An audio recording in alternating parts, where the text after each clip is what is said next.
So I need to keep this hip integrity up high so that when I pull in to do a real row, it's just up through. All right, guys. You guys want to blow up your back? That's how I blow my back up. You want a mass building back workout? Try this. You want bulging lats? You want Tyrannosaurus traps? You guys want lats like Dorian Yates with half the work and half fucking genetics? You want to figure out how to not work hard, get big? You want, this is the shortcut channel.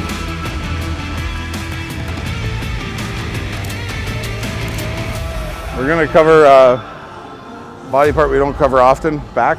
Put your seatbelts on so I can get prepared for this fucking revelation.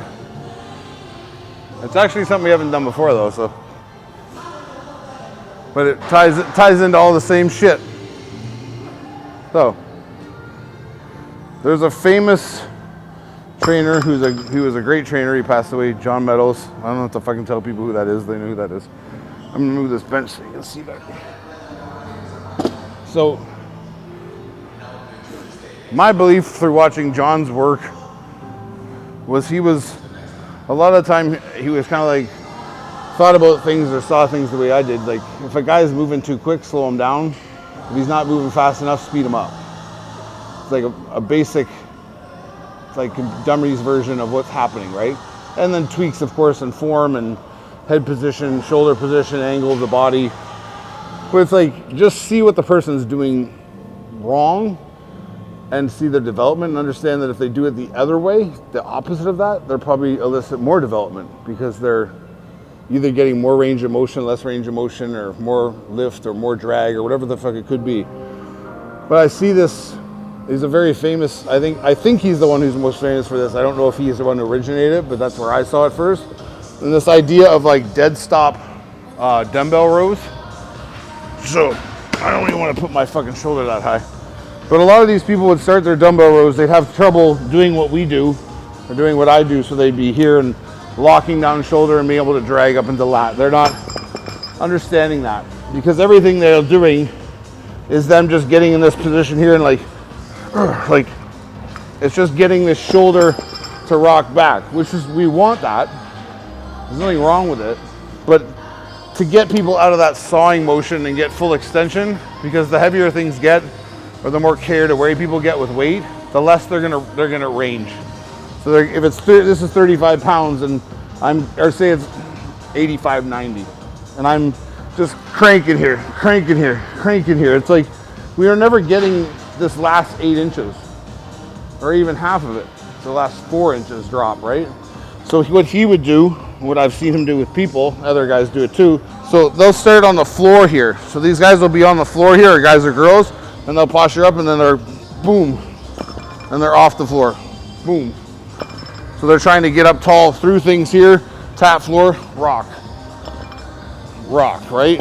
So he's trying to teach them full range of motion by getting them to literally go as far as they go and stop. So every time they pull, it's a dead stop. But like we've said before, like that's a good teaching tool. It's like training wheels, like on other exercises, but you can't constantly be doing that because one, the position of your hip. So if I'm here and this is down here and my hips are really low and I'm just grabbing this off here and I'm just pulling up, boom, boom. You see how low my hip is? The position of my hip needs to be high and this shoulder needs to be low. So I need to keep this hip integrity up high so that when I pull in to do a real row, it's just up through. So my hip doesn't sink and I can't pull through it. If my hip stays up high here and I take off the ground and I set here, my hip integrity is high, my weight in my hand is high. And I'm able to rock here. So I know I can only reach this far because my hip is staying that high. There's so much pressure. So instead of doing this and coming down into like bending here and pulling, cranking in my legs, pulling up, I'm gonna get more lat.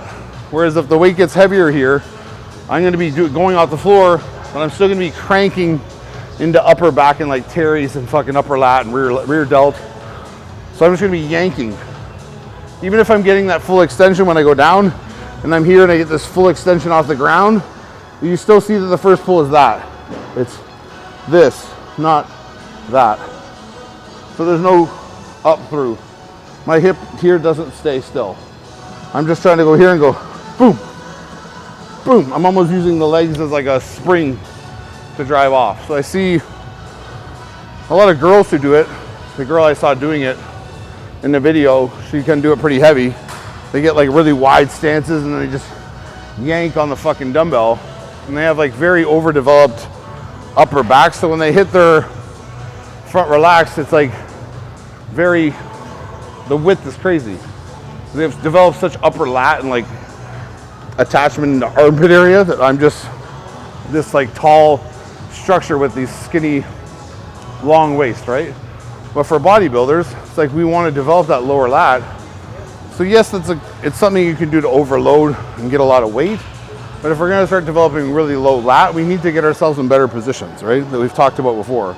You can watch any dumbbell lateral video that we've done, but just understand that like this, when you make an effort to teach people full range of motion, there's sacrifices that come with that if you're not focusing on how the movement is supposed to be played out.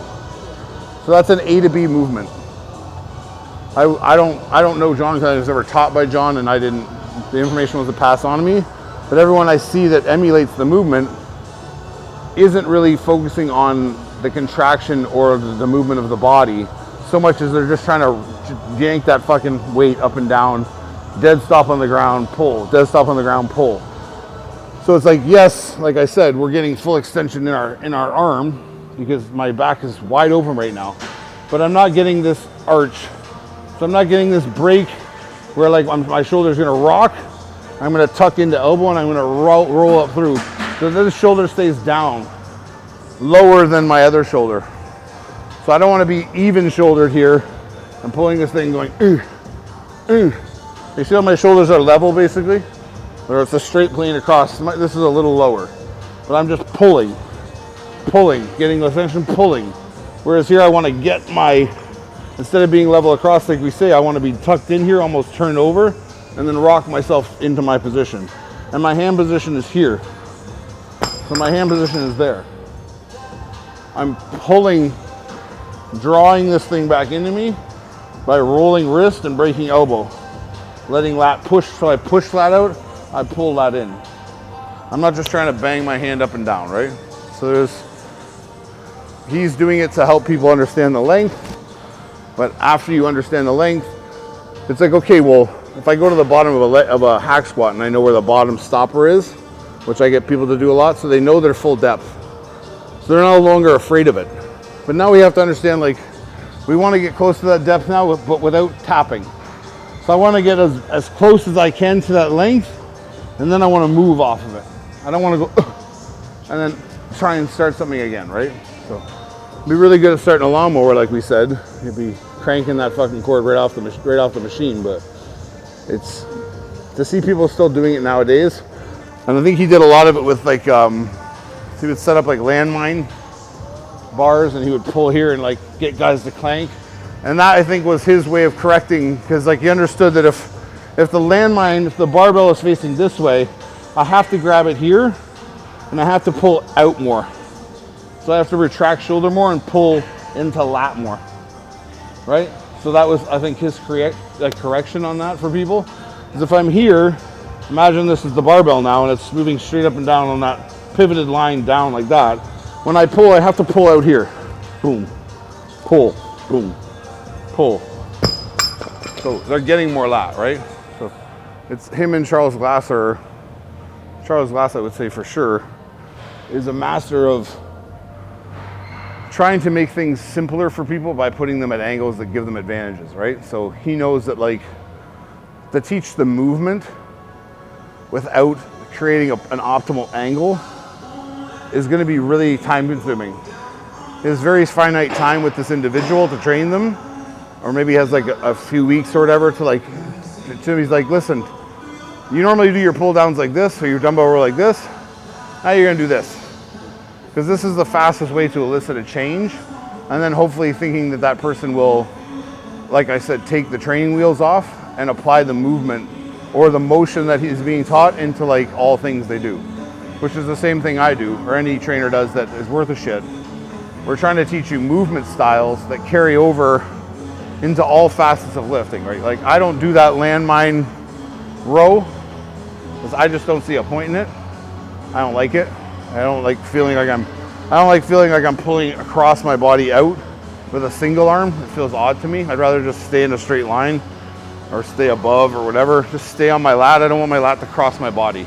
I don't want this to happen across my midline and then pull out into my lat. My lat doesn't work optimally like that to me, for me. Yeah, because I mean, at that point, to be honest, anyone I train is going to learn my movement. I'm not going to be like, oh, your movement's good enough, just move the weight and you'll get stronger, bigger, faster. It's like, no, I believe that proper pathways and proper movement will elicit, one, a better all physique overall, and two, better all body awareness. So if you know where your low lat is, let's say for instance you're a boxer. Boxers, everything is in tight on a guard here, or even if guys are here, everything is tucked in. My elbow's tucked in here. My elbow's tucked in here. I'm always firing off lat. Whether I'm here, I'm firing off lat. Firing off lat. My arm isn't doing the shot. It's my body rotation and my lat. I'm shooting things out and pulling them back. When I throw shots, it's like I'm uppercutting. I'm rolling through lat up and pulling back, or I'm showing and I'm coming here, right? So I'm always tucked into my lats. So if you taught a boxer to really understand where their lats are and how to lock into their lats, that they already know that because they're taught to shell and they're taught to keep their elbows tight, so it teaches them to punch properly, right?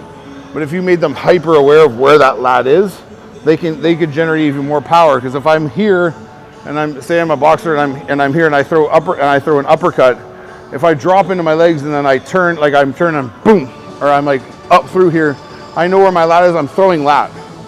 Or if I'm here and I'm throwing lat up here, I can lat and then I can hook. I didn't go like this with my arm. I went boom, boom, and I threw my hook around because it came back into my lat and rocked off. So the rotation is me pulling lat and rocking, right? So it carries over into other sports. The same, anything that's rotational. A golfer who's better understanding where their lats are and understanding how to lock down on lat and like understanding that their rotation like through the ground, and then their rotation through their hit. It's an awful golf swing, but like they understand that because they're able to understand and manipulate muscles, right? There's a guy that I train who, not a pro golfer or anything, he just enjoys golf. One of my clients, Pat, since he's been training with me, he drives the ball like 320 yards.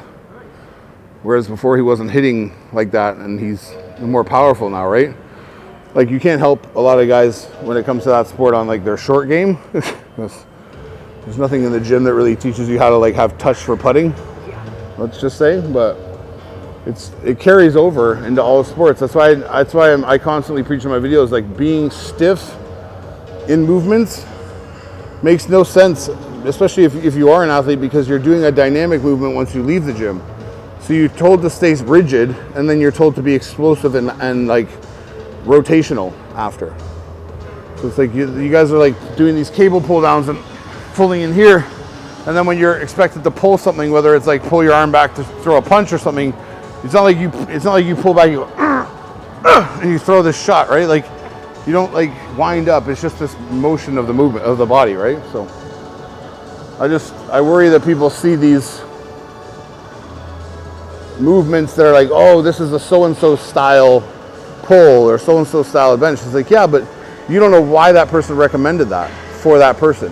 And you don't know what that person would recommend for you based on how you pull or how you move or your development or what's lacking on you.